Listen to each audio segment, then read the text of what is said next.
No, I remember my first professional play was a show called The Lion in Winter.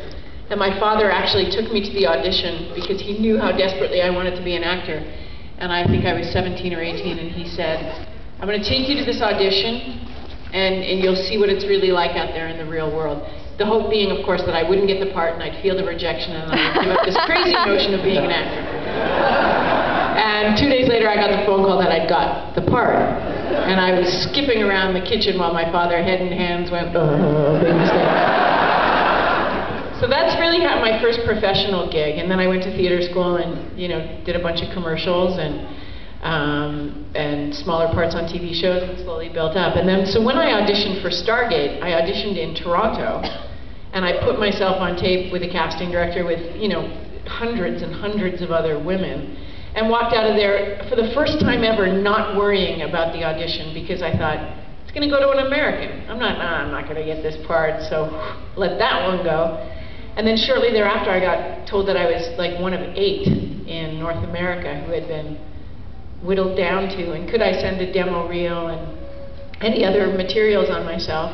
So I did, and then it was down to 3 of us, and I was flown to Los Angeles, put up in this incredibly fancy hotel in Santa Monica, met Michael Shanks, and crazy, and I'm sure a lot of you have heard this story before, but there was like 3 women for Sam Carter, 3 Daniels, a couple of Teal'cs, a couple of General Hammonds. They had us all in the room together, just this, at MGM. It was this crazy environment, so we're all kind of like, hey. And then we all went in and auditioned, and then they said, if we read your name, thank you so much for coming, but we won't be needing you any further today, and if we don't read your name, please stick around. So of course you're sitting there, please don't say my name, please don't say my name. And then the casting director reads out all these names, and then these people shuffle off, and you're sitting there, and I was like, did they hear it? Did you hear my name? Did you hear my name?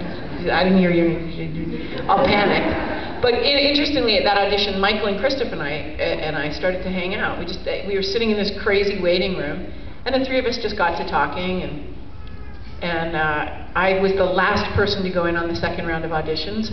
And it was for MGM and Showtime, which was the network at the time, on stage with Richard Dean Anderson. It was like a play. I'm making the story way too long, and I apologize, but it was cool. No.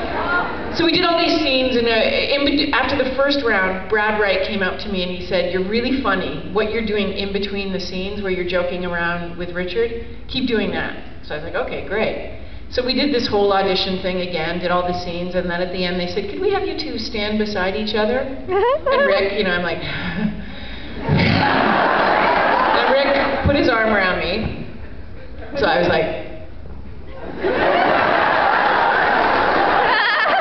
put my arm around his waist, and to this sea of black, like you couldn't see any of the people in the audience because they blackened the entire audience. And I said, so is this like the swimsuit part of the competition? And then they said, thank you very much. I was like, and Michael, bless his heart, waited for me, and the 2 of us took a cab back to the hotel together, and we're in the lobby, we gave each other a hug and said, hey, hopefully we'll see you in Vancouver. Yeah, okay, see you later. And then the rest, as they say, history. Yeah, so it was pretty, but I was the last person to find out that I got the part. I think it was, the producers wanted me, and the network, or the studio wanted someone else, and it was this big fight, and anyway, phew, that's all I